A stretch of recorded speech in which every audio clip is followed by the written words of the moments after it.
So let's see the cargo heating system. Cargo heating system is there to heat the cargo as its the name suggests. Why we need to heat the cargo? Because some cargoes can solidify if they are not heated, depending on their melting point, pour point, cloud point, or total wax content or the viscosity of the cargo. So, or you are going in very cold temperatures like Arctic conditions or somewhere. Normally, in normal ambient room temperature and sea conditions, it does not require so much. Then, so it is a common practice that we have heating coils in most of the tanks in chemical tankers, and in oil tankers also we have heating coils in some tanks depending on the trade. But sometimes heating can adversely affect the cargo property also. So the MSDS company and charter instructions have to be carefully kept in mind while doing the heating. And also it is very important at what rate the heating has to be done. What should be the steam temperature, and at what rate the heating should be done, because like for safe side the heating should not be more than 5 degrees centigrade per 24 hours. If it is heated at once to a higher degree, then it might damage or affect the cargo properties or contaminate the cargo. So generally for loading discharging, especially for discharging, we want the oil, as per the instructions, at least 10 degree above the pour point to be on the safe side that it does not solidify. But if the charters ask us to keep the oil less than 10 degree above the pour point, then the charter company should be consulted and agreed for the temperature, and if there will be any claims or problems further, who will be responsible. When crude oils with high wax content requiring heating are carried, this is the important thing, that the charter should provide clear instructions for heating both in the voyage and at the discharge time also.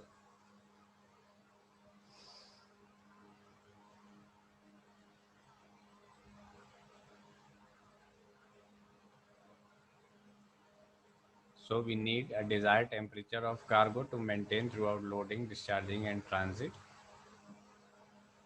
And cargo has to be stripped nicely. So we need heat, even below the heating coil. So we need to have heating, and it should be as per the instructions given to the master, and it should include in your sequence or loading discharging plan to have sufficient trim and temperature of the cargo should be maintained. And heat loss is accelerated if the cargo tank is in contact with the ballast tank. So that also we have to keep in mind. So ballasting should be deferred if you are carrying any heated cargo until the stripping is completed. And cargo temperature should be raised gradually as per instruction, or 5 degrees centigrade per day. Overheating should be avoided, and cargo should not be loaded at a temperature higher than the ship is designed to carry. So we have to see the tank design temperature and ship's design cargo temperature also. Cargo temperatures should be checked daily at different levels, and temperature log must be maintained for cargo whichever year. So we have to maintain a log for the cargos and check daily twice at different levels. You have top, middle, and level temperature sensors in the tank, and sometimes, if possible, you should check the accuracy of the temperature sensors also.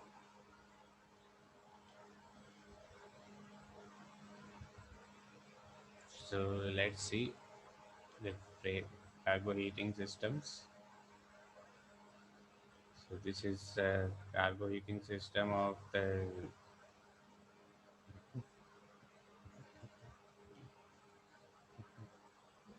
So from the boiler, the steam is generated, which is going into the coils, heating coils. From the boilers, the steam is generated and it is going from the main line to the main steam line.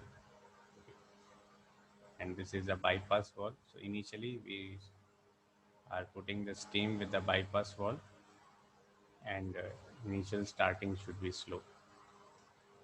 So the steam goes into the main line, and these are the heating coils which are there in the tank. Here this it is shown simply outside for simple understanding. This is the cargo tank, and these steam coils are in the tank. So this cargo in the tank will be heated, and the steam will condense and become water, and this condensed steam with water, the water will go back to the cascade tank or hot well. Now there is a steam trap here, which we will see how it works.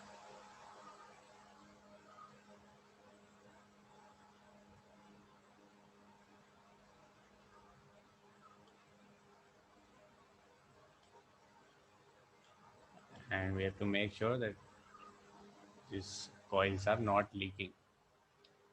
So what we do to make sure the coils are not leaking and the cargo is not mixing with steam or leaking back to the boiler or something. So we have a air connection to the heating coils. So we blow air into the heating coils, and someone is there in the cargo tank to check below the heating coils, putting the hands and checking that if any air is coming out, there is any leak. And we can observe from the other side also. The other side valve is closed, so if any place, we can open the drain and check if any cargo is coming into the line of drain line of the what you call heating coils return line. So this way we check the leak. And normally if we are carrying a cargo which does not require heating, so we will blank this flange, mainly the main return line, main line flange of the car heating line. So the steam cannot enter here in the tank, and if there is a leak, no leak or gas will go back to the water or boiler, because if any flammable gases or cargo goes in the boiler, there can be a explosion or fire. So first we check that there is no leak. Secondly, we also for safety blank the lines, so by mistake no steam is entering or damaging at that time, and no cargo is mixed. Now sometimes in some cargoes we need both. We need to heat that, that cargo, and it may be that that cargo is corrosive also, it can damage the heating coils, or maybe for some other reasons. So sometimes we put nitrogen or air in this line and keep this line pressurized, so that cargo which is at this air will be at a higher pressure, so the inner cargo which is at lower pressure will not enter the heating coils. So that is your heating system.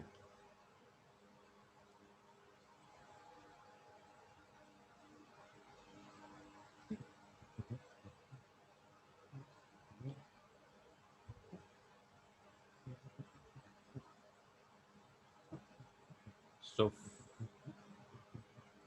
So for starting the heating is the main time, because normally the lines will be full of water and it has to be started very slowly. So because if you start all the steam at once, the water which is mixed with the steam will get superheated and it will like hit the lines very fast, and there will be lot of big hammering sounds on the deck, and that it goes into the coils also, it can damage the coils also. So we have to start the system very slowly until the time we see that we have a proper heating in the lines. We should not start the steam into the coils. Also, because the steam is very hot, so there is has the requirement for this lagging or insulation, the silver color lining with some foam, silver cover. First, the foam is wrapped around and covered with silver color this thing, just as a notation, because silver is heat reflecting. So we need to have a lagging insulation on top of the, especially the main line. That is a requirement. So we have a bypass line. Initially, we put the steam from the bypass wall. So that's the line is very slowly, slow steam is put into the line so that the water gets heated slowly and get evaporated and comes back. Then same same line connection is there for each tank.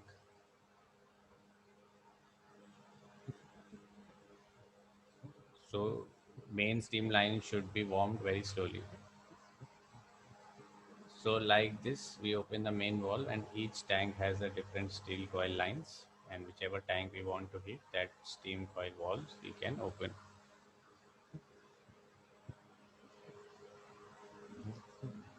So in engine, from engine room, we have a temperature controller. It is an actuator valve, and the temperature is controlled with this schematically operated temperature valve. How much temperature we need, that much steam will go. And we have the manual valves for steam lines also. And in CCR, we will monitor the temperature. It is not rising very fast, and it's not that there is no rise also. Optimum temperature rise should be monitored.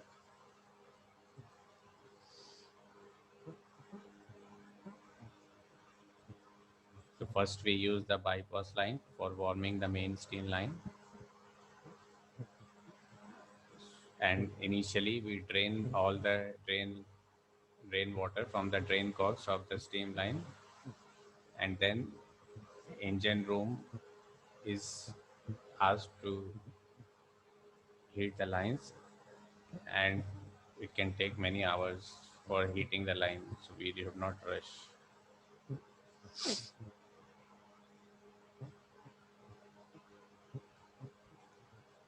Then all coils have to be checked for leakage through air or steam pressurization.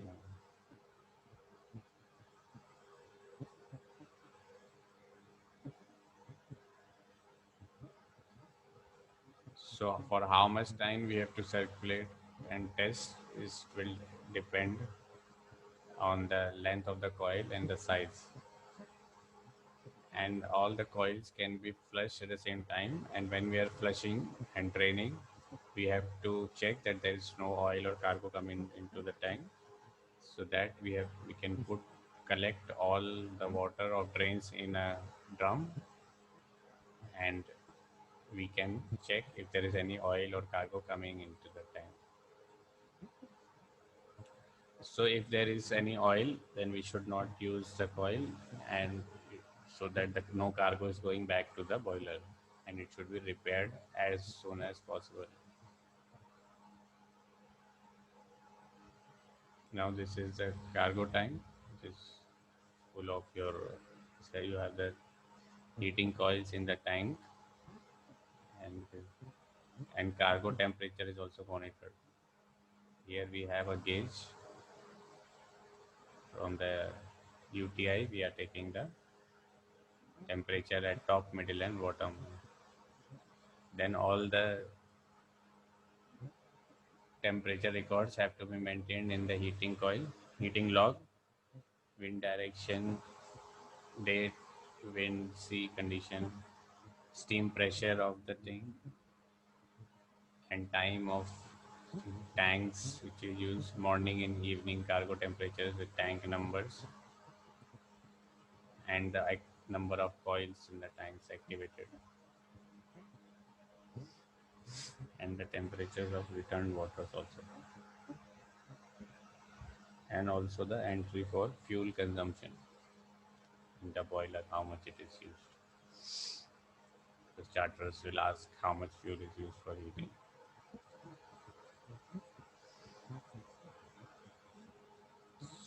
So, as we saw, there is a requirement for the category wide tanks. Category wide tanks should be protected and it should not be touching the ship side, the solidifying cargo. And it should have a heating system. It's a requirement which we will see.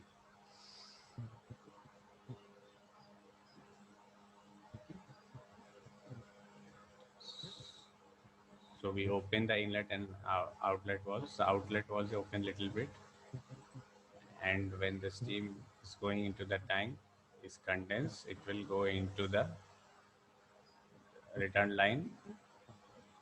Once the water is condensed, then only we open the return valve full.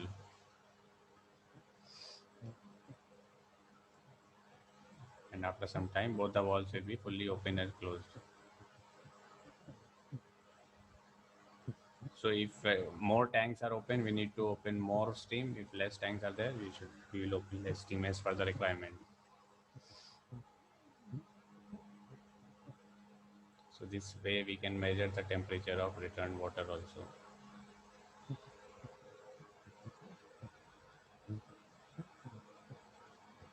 So the best efficiency is to have as less coils as possible. If the temperature is falling, so we can increase the number of coils or we can increase the steam pressure. If all heating coils are open, then we can only option is to increase the steam pressure. And if the temperature is generally rising as more than required, we can close the coils or reduce the steam pressure simply.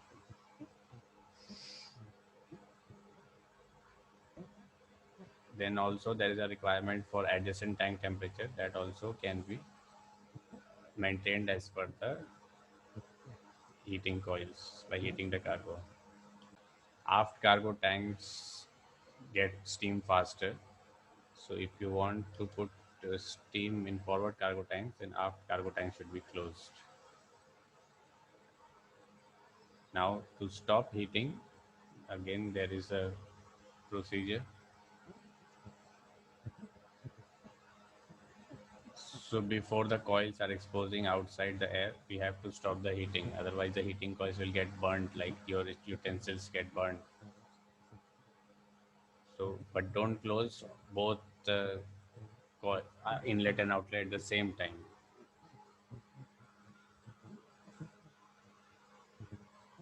So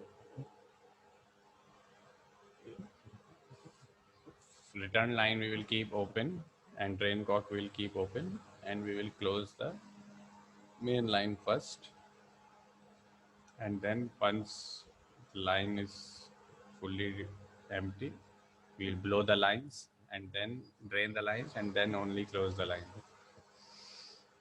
Then the maintenance of heating coils is complete. Heating coils are completely filled with fresh water, generally and not in use, so that they are not leaking or what you call rusting. But if they are very in freezing temperatures, then we can put air.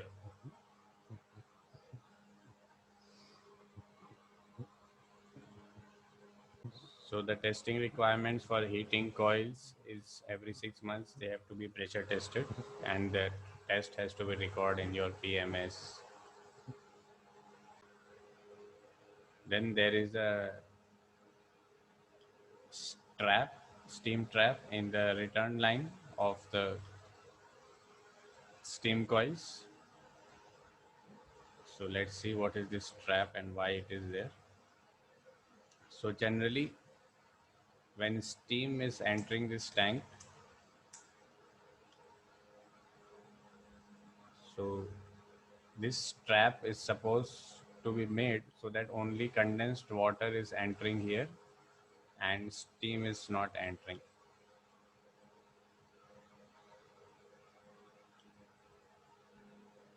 So as you can see now, the water is going. When the water is going, this disc is lifted up with the water pressure and the water will go out. The condensed, the steam in the line get condensed and change into water, and the water goes back to the return line. Now, if this, if this the steam goes or into the tank, the velocity also increases, and from the side the steam will go, and with this steam back pressure, it will close the disc. When the disc is closed, the steam will not be allowed to go into the line. So why this trap is made? So we have the maximum efficiency of the steam. So till the time it is steam, it is very hot, and it should remain in the heating coil to heat the tanks. Once it condenses and becomes water, then only this steam trap will allow the water, steam, condensed steam or condensed water to go into the line. That's why we have this steam trap, and this is your drain cock line.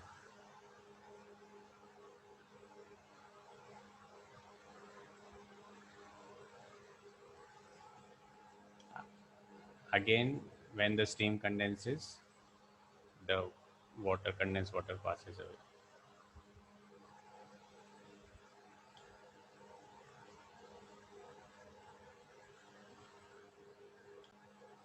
Now the steam from the return line is going into this cascade tank, which is also called the hot well or the feed water tank for the blower. So this is one of the diagram for the cascade tank. So the return line is coming here and putting all the water here, and if any steam is coming into the line, it will go out from this breather wall.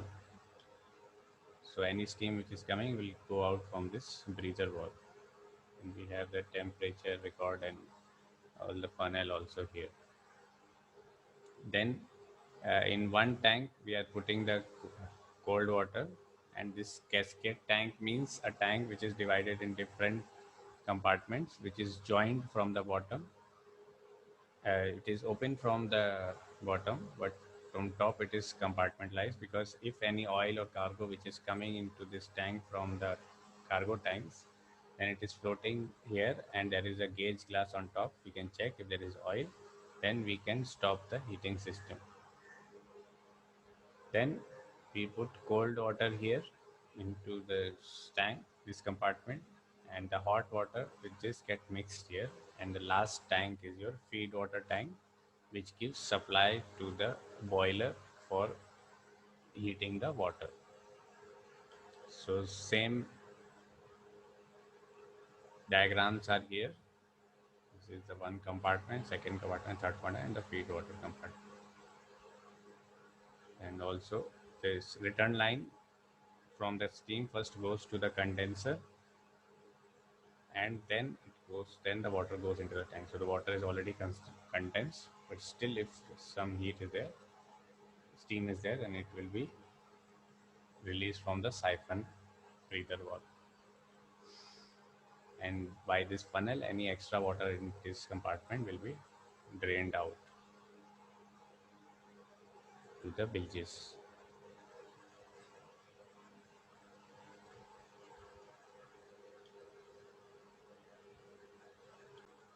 Then sometimes also thermal oil is also used as a heating system in some chemical and product tankers.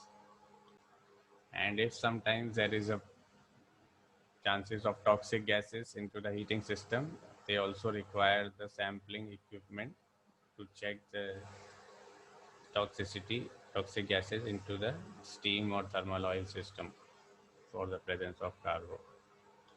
So this is the example of cargo heating coils in a cargo tank, in a chemical tanker or a product tanker. This is the heating lines, cargo steam lines, main line and the return line. These are the valves for opening the main line and return line. And then the category cargoes which have melting point greater than 15 degrees centigrade, there is a requirement that they should not be, they should be double hull, and the heating system, cargo heating system should be provided. This is required because as this unloading will be as per the manual and to avoid pre-washing. Then on some ships nowadays we have deck mounted cargo heaters. We don't have any heating coils here.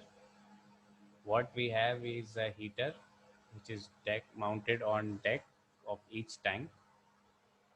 So we start the pump and the pump cargo goes into the discharge line, and there is a line which is from the discharge line going to the heater. So we close the discharge valve and the cargo goes to the heater, and the cargo gets heated with the steam or thermal oil, whichever material is used, and the cargo goes back into the tank to the loading line. So cargo gets circulated and heated at the same time with the convection current. So this is the open heater, deck mounted heater with the plates in which the steam or oil is passed, and cargo gets heated with the heat exchangers plates here. So main advantage for this type of deck mounted heaters is at first you don't need any heating coils. So the tank is flush, plain, smooth, cargo discharge, no uh, chances of leaking of any cargo into the boiler or system, and there is no cargo sticking to the heating coils. So cleaning is quite good, and no maintenance of heating coils, many problems of that sort. No testing of heating coils.